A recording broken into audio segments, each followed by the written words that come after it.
When you see a spectacular player from a layman's perspective, how do you guys assess the level of competition they're playing against? Those players who are born in the first quarter have a much higher chance of making it in the top level than those who are born in the last quarter.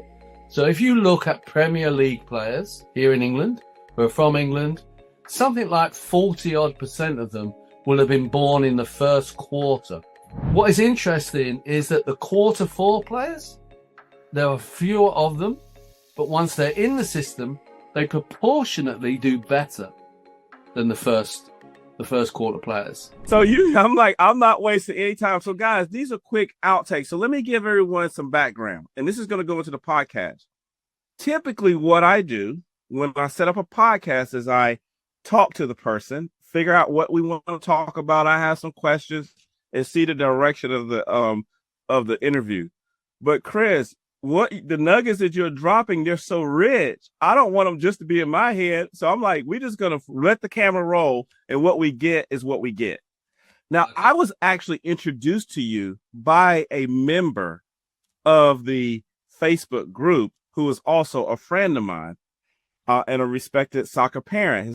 And he used your service with his older son to receive, some objective feedback from a scout who has seen thousands of players and has a background like yours and a team of folks who actually analyzes film, because his son is at the age where he can start reflecting on his own performance and take ownership on the areas that he needs to improve upon. And as a parent, we are taking the roles of facilitating that, finding knowledgeable people and giving our children access to those resources. And I loved the detailed analysis that you did for him. See, what happened was he received the analysis and was blown away by the level of detail. And he said, "Hey, Neil, this analysis was so good. We were so impressed with how you guys broke it down and the price point. This is someone you might want to get on your show, because I'm sure other parents will be interested in this." So tell me the name of the company, or what you guys, how people can find you, why you started it, and what is the difference between, I always say a lot of people watch film, but what's the difference between watching film and analyzing film? Okay. So the business is called The Scouting Game. So everything is called The Scouting Game. The business, all of our stuff on social media can be found under The Scouting Game. And so that's the main branding. We launched the business in last December, my wife and I, just after I left Chelsea, which we'll talk about another time.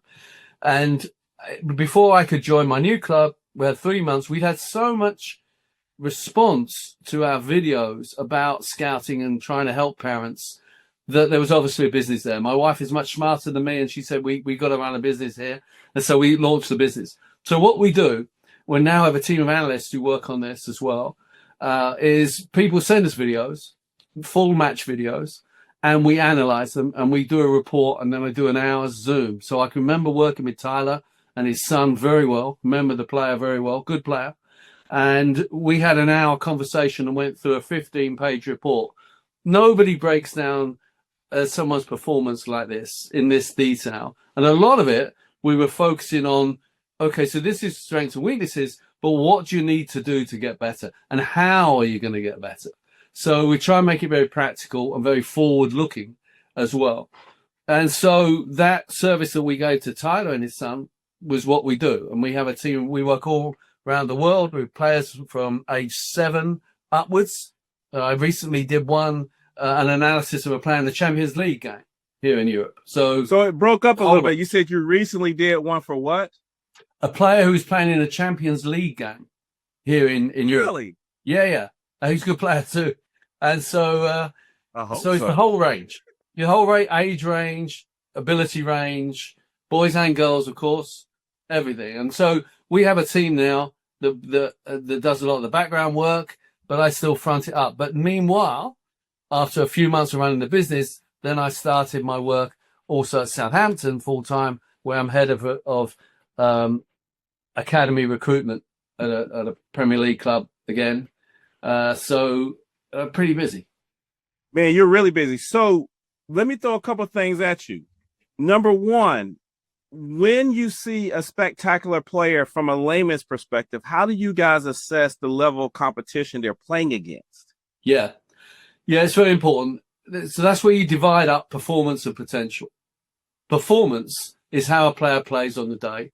So let's say we go and watch a striker, and the striker scores 3 goals and created chances, worked really hard, could do no more in that game.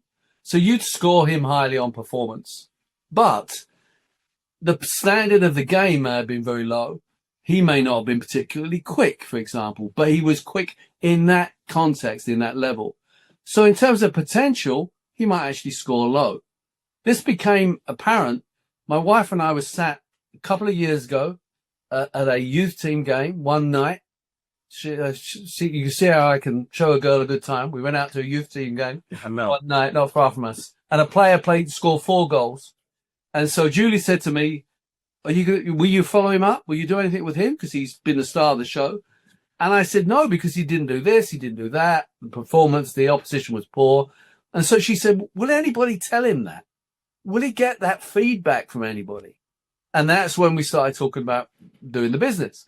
So you divide up performance and potential. And someone could be a great performer on that day in that game and could have done no more in that game. But they still might not be at the level that you're recruiting for, depending on what club you're at. Can you share with us a specific piece of detail that a parent can picture in their head, if that's possible? Yeah. Okay, so parents will sometimes say to me, my kid scores loads of goals. And that's always interesting to scout. Goal scorers. We all love goal scorers. And I say, okay, that's interesting. Let's watch the game together on video, whatever. And we say, yeah, he's scoring goals, but the defense is so poor. He's not being challenged. And he's not, would he be able to do that against better defenders? Because they're giving him so much time or space. So the parent sees the game that's in front of them. And that's fine. And the kid might be scoring loads of goals. But it takes me 5 minutes, but it's taken me 30 years to be able to do that in 5 minutes, to say, okay, the kid's doing this well, he needs to work at this, and would he be able to do it at a higher standard? How do I know if he can do it at a higher standard? There are some things in the performance that are translatable to the next level up and up beyond that. So the first thing is I have to really know what level I'm recruiting for. So for me now at Southampton, I've got to know our standards really well, okay, to know whether that player is going to be better than the ones we've already got, because you're always looking to improve. And so that's the first thing. I've got to know the standards. And then I've got to be able to take a guess, an educated guess, I hope, to say, okay, with some training, that player, we could improve that, we could improve that. Some things are translatable. Pace is translatable. If someone's really quick, then that's going to be interesting because that will help them. If they're really slow, that's going to be a problem in terms of playing up higher. So straight away, you're assessing what's translatable. What can they take with them? If they've got wonderful first touch, that's translatable. You can take that up the levels, And if they can't control the ball quickly, then that's going to be an issue when they play, when the game is more intensive, when they have less time. So you look for the things that are translatable up a standard as a scout. To do that, you need experience and you need to know your level. So we're going to end with this. One of the criticisms, and there are many, of the American scouting system, and I'm using that very broadly and very generally because we don't have the same scouting apparatus as you do in the UK for a number of reasons. But decision makers, scouting decision makers, people who are assessing kids for the national team, youth national teams, people who are assessing kids to be in the MLS pro academies, and then just your basic tryouts. One of the criticisms is we look for physically gifted players at the expense of smaller players who are technical and smart. And I want to hear your thoughts on that. And if that is happening in the UK at all, or what are your thoughts on it? Or is that just people just saying it because sour grapes or what? In every country, the players who are born at the beginning of however you determine your season, so on a calendar year basis, I guess in USA, we do it on an academic year basis in England. Those players who are born in the first quarter have a much higher chance of making it in the top level than those who are born in the last quarter. So if you look at Premier League players here in England, who are from England, something like 40% of them will have been born in the first quarter. Why is that? Well, we know how relative age effect works. They were bigger, probably, stronger, more mature. Early on, they got picked out because they dominated, and then that got them all the coaching that runs with it. So that applies in whichever country you look at in terms of the bigger, stronger, more advanced players have more chance of getting selected young because they dominate.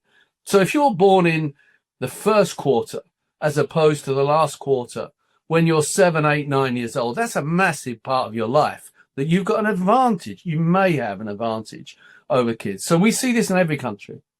And what is interesting is that the quarter 4 players, there are fewer of them, but once they're in the system, they proportionately do better than the first quarter players. Maybe because they have to always battle against the boys that are old, boys in this case, that I'm quoting, that are bigger and stronger or whatever. Now, we know it doesn't always follow that the oldest players are the biggest ones, but broadly it's going to be the case, you know, and they are at an advantage. And that relative age effect or age bias exists in every country that determines how, you know, regardless of how their season plays, you can translate it across. So as scouts, if we know that a player is a young one, we can take it into account.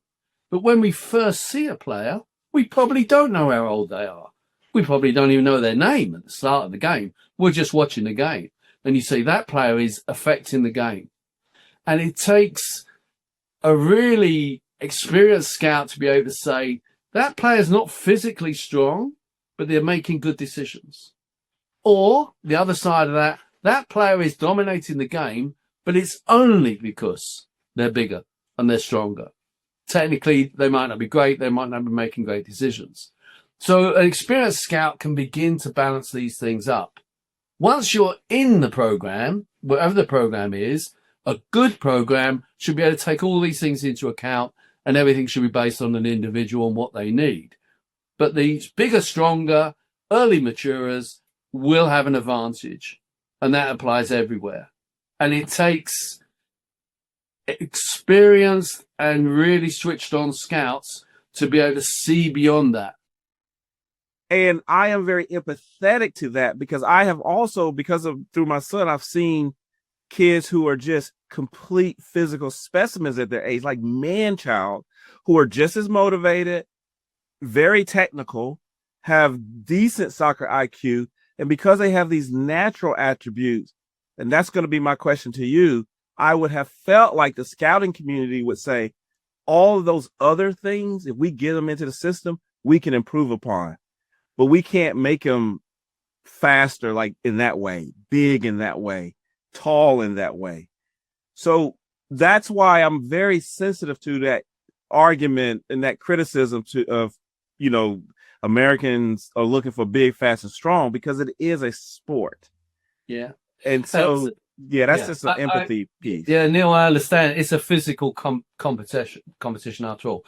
However, if it wasn't for the fact that the younger ones proportionately do better at the highest level, then we wouldn't have a problem. We would all say, well, what does it matter? We're picking the best players that we can see, and if they're bigger, stronger, hey, what's the problem? But kids change, and kids mature later. So you take Steven Gerrard, of course, who did well in America, but was a legend at Liverpool and England. He really grew and got stronger when he was in sort of 17, 18, 19. You know, so players can physically change. And the other thing is, at the top level, size, in terms of height, is not important. How tall's Lionel Messi? 5'7", 5'8"? Best player in the world.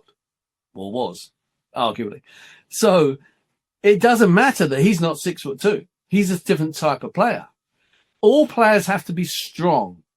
So Messi, although a very wiry frame, has a very strong core, and he's very strong. But you don't need, not every player needs to be 6'1", 6'2", or whatever. So there's different types. But to survive in the game, sometimes the scouts have to see that longer term potential, because when you get them in, A, they can do better, as the stats tell us, and B, it levels up as you get older. The relative age effect becomes less as you get older and where physical development takes place. And we need a range of different types of players. So if we only go for the big and strong ones, we end up when they're 18, 19, having a limited range of player. We need different types of players. So that was going to be my final question on this. Now that we know that, can we systematically, institutionally neutralize some of the bias? And what I mean by that is you have, and I'm going to completely make this up and you can tell me, there's a rule that says the average age of our class has to be this. Do they do that at all? No, but the first thing is we have to be aware of what their age is. Okay. Yes. So that from a scout's point of view, you find that out. You know, there's a young player, he looks slightly built, but you like him. How old is he? When's his birthday? Let's find out. Let's get information, first of all. And then secondly, you need to take it into account, okay, and balance it off. You need experience to do that. And then when they're in the program, you can work on this whole range of things. So I think if we have the information, then we can start making informed judgments as we progress. And that's what we need to do as scouts or as recruiters, going beyond just the initial scouting. We need information, we need background on players, and then we can take these things into account further down the line. Okay, Chris, this has been a wonderful pre-interview, which will go on the podcast as a separate show.